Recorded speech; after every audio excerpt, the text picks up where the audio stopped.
ایک دفعہ کا ذکر ہے کہ ایک شخص نے بہت ساری مرغیاں پالی ہوئی تھیں اور اس شخص نے ایک زخمی اور بھوکے بلے کو دیکھا۔ اس شخص نے اس پر ترس کھا کر سوچا کیوں نہ میں اپنی مرغیوں میں سے ایک مرغی ذبح کر کے اسے کھانے کو دوں تاکہ وہ کھا کر تندرست ہو جائے۔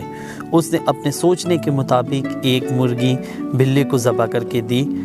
اب وہ ہر روز اسی طرح کرنے لگا۔ یوں ہی وقت گزرتا گیا۔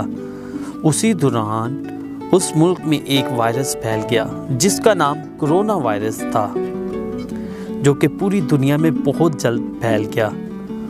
ہر ملک کی حکومت نے اپنے ملک میں لاک ڈاؤن کر دیا۔ اب وہ شخص بے روزگار ہو گیا کیونکہ نہ تو وہ باہر جا سکتا تھا، نہ کما سکتا تھا اور نہ ہی کچھ خرید سکتا تھا۔ اسی دوران بلے نے اپنے مالک کی بے بسی دیکھتے ہوئے مختلف طریقوں سے اس کی مدد کرنے لگا، یعنی گھروں سے کھانے کی اشیاء اپنے مالک کے لیے لانے لگا۔ اس کہانی سے ہمیں یہ سبق ملتا ہے کہ ہمیں بھی اپنے اچھے وقت میں دوسروں کی مدد کرنی چاہیے۔ اب جب ہم اچھے وقت میں زندگی بسر کر رہے ہیں تو ہمیں ان لوگوں کے بارے میں سوچنا ہے جو کسی مدد کے منتظر ہیں۔